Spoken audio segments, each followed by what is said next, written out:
46장. 나 여호와가 말한다. 동쪽으로 향한 안뜰의 문은 일하는 6일 동안에 닫아두었다가 안식일과 매월 초하루 날에만 열어야 한다. 왕은 바깥들에서 출입문 현관을 통해 들어와 그 문의 기둥 곁에 서고 제사장은 번제와 화목제를 드릴 것이며 왕은 문지방에서 경배한 다음에 밖으로 나가고 그 문은 저녁까지 닫지 말아야 한다. 이 땅 백성들도 안식일과 매월 초하루 날에는 그 문간 입구에서 나 여호와에게 경배해야 한다. 안식일에 왕이 나 여호와에게 드려야 할 번제물은 흠없는 어린 양 6마리와 흠없는 순양 1마리이다. 그는 또 곡식으로 드릴 소제물로 순양 1마리에 밀가루 22리터를 드리고 어린 양에 대해서는 바치고 싶은 대로 바칠 것이며 밀가루 22리터에 대해서는 기름 약 4리터씩 드려야 한다. 그는 또 매월 초하루 날에 수송아지 1마리와 어린 양 6마리와 순양 1마리를 모두 흠이 없는 것으로 드릴 것이며 또 속죄를 수송아지에 밀가루 22리터와 순양에도 밀가루 22리터를 드리고 어린 양에 대해서는 바치고 싶은 대로 바칠 것이며 밀가루 22리터에는 기름 약 4리터씩 바쳐야 한다. 왕이 들어올 때에는 이 출입문 현관을 통해 들어오고 나갈 때에도 이리로 나가야 한다. 그러나 지정된 명절에 이 땅 백성이 나 여호와 앞에 경배하러 나올 때에는 북문으로 들어온 자는 남문으로 나가고 남문으로 들어온 자는 북문으로 나가야 하며 아무도 들어온 문으로 나갈 수 없고 그 맞은편 문으로 나가야 한다.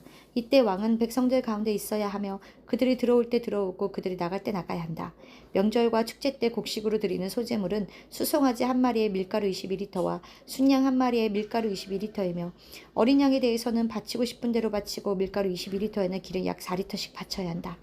왕이 자원하는 예물로 번제나 화목제를 나 여호와에게 드리고자 할 때에는 안뜰 동문을 열어두어야 한다. 그는 번제와 화목제를 안식일에 드리는 것처럼 드리고 밖으로 나갈 것이며 그가 밖으로 나간 다음에는 문을 닫아야 한다.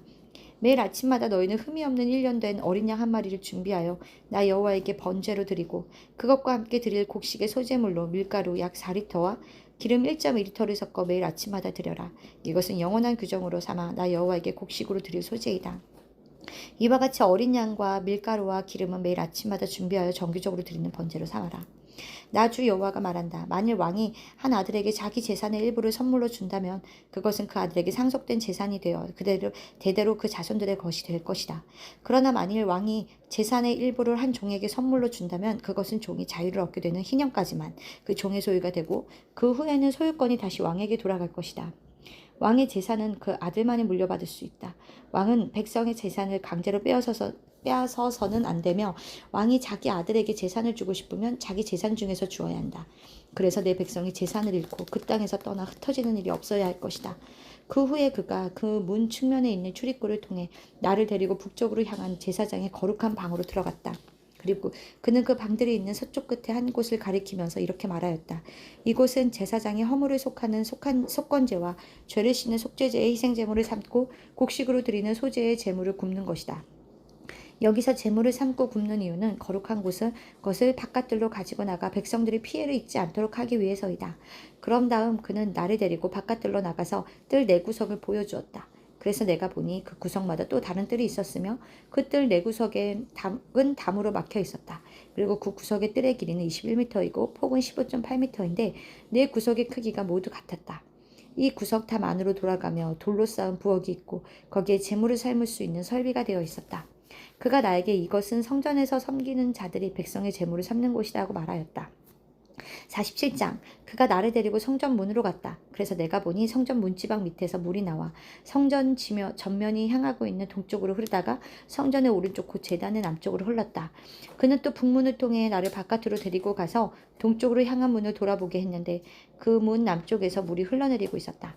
그 사람이 손에 줄자를 들고 동쪽으로 나아가면서 525m를 측량한 다음 나에게 그 물을 건너게 하였다.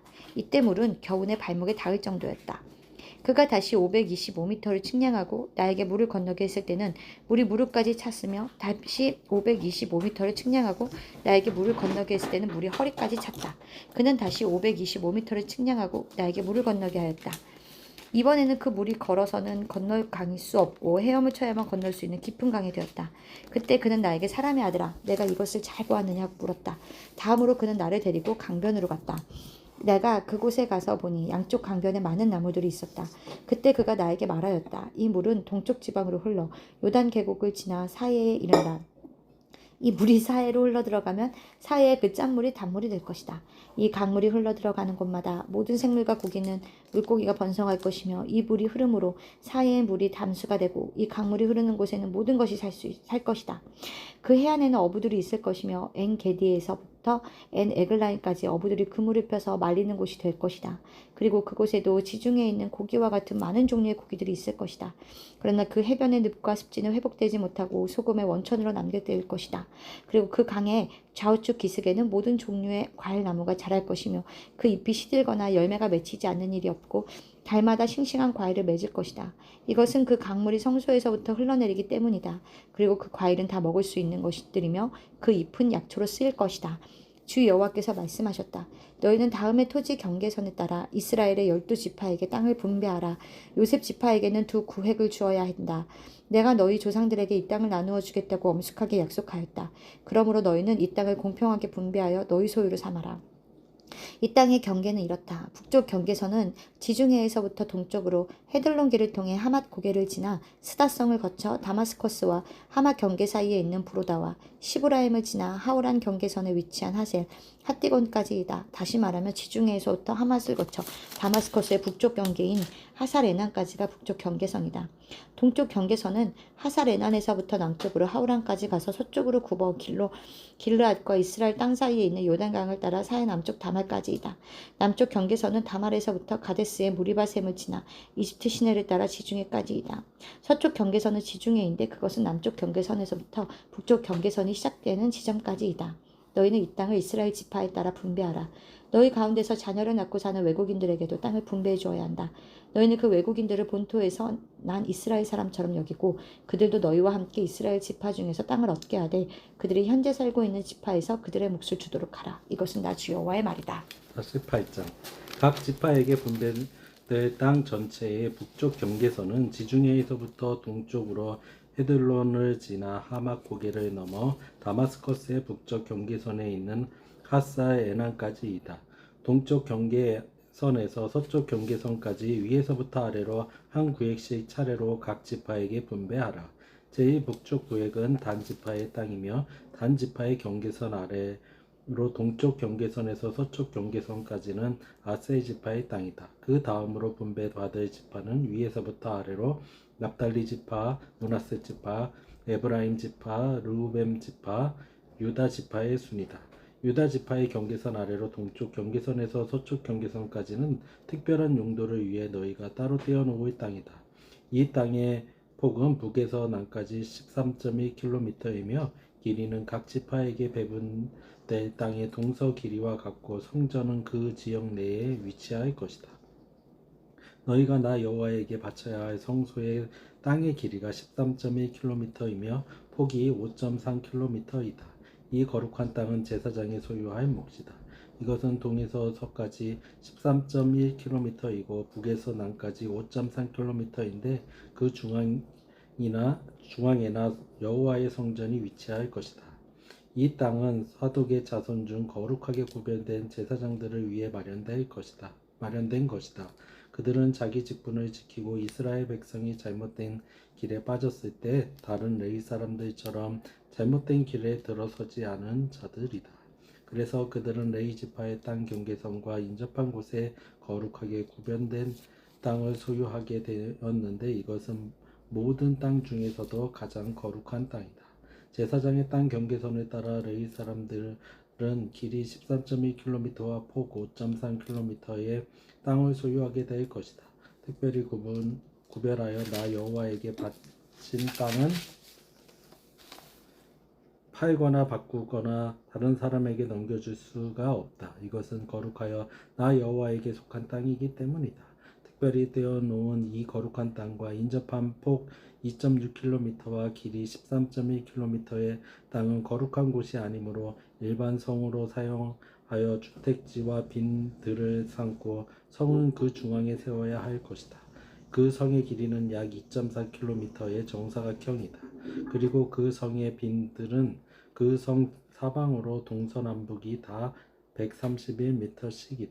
또 거룩하게 구별된 땅과 인접해 있는 성의 기지 나머지 면적 곧 그 성의 좌우로 각각 길이 5.3km와 폭 2.6km의 땅에서 나는 농산물은 성에서 일하는 사람들의 식량이 될 것이다. 이스라엘의 어느 지파에서 왔든지 그 성에 사는 사람들이 그 땅을 경작하게 될 것이다. 그래서 거룩한 땅과 성의 기지를 포함한 전체 면적은 가로 세로가 다 같이 13.1km인 정사각형이다. 너희는 성의 기지와 함께 이 거룩한 땅을 따로 떼어 놓아야 한다. 거룩하게 구별하여 드릴 땅과 성의 기지 좌우측에 인접해 있는 땅은 왕이 차지할 땅이다. 이것은 거룩한 땅과 성의 기지에서 동쪽으로 동쪽 경계선까지 뻗어 있고 서쪽으로는 서쪽 경계선인 지중해까지 뻗어 있으며 이 땅 일부는 다른 지파의 땅과 인접해 있다. 그리고 거룩하게 구별한 땅과 성소는 왕의 땅 중간에 있을 것이다. 그래서 레위 지파의 땅과 성의 기지가 왕이 차지할 땅 중간에 있을 것이며 또 왕의 땅은 유다 지파의 경계선과 베냐민 지파의 경계선 사이에 있을 것이다. 특별히 구별한 이 땅의 남쪽은 나머지 지파가 차지할 땅이다. 동쪽 경계선에서부터 서쪽 경계선까지 그 아래 지역을 차례로 한 구획씩 분배하면 제일 위쪽은 베냐민 지파의 땅이며 베냐민 지파의 경계선 아래로 동쪽 경계선에서부터 서쪽 경계선까지는 시므온 지파의 땅이며 그 다음은 이사갈 지파, 스불론 지파, 갓 지파의 순서이다. 그리고 갓 지파의 남쪽 경계선은 다말에서부터 가데스의 무리바 셈에 이르고 거기서 이집트 시내를 따라 지중해에 이른다. 이것은 너희가 이스라엘 지파에게 분배할 땅으로 각 지파의 몫이다. 나 주 여호와가 말하였다. 성의 기지 안에는 그 성은 가로 세로 약 2.4km의 정사각형으로 성벽 사면에 각각 성문이 3개씩 있으며 그 성문들의 이름은 각 지파의 이름을 따서 붙일 것이다.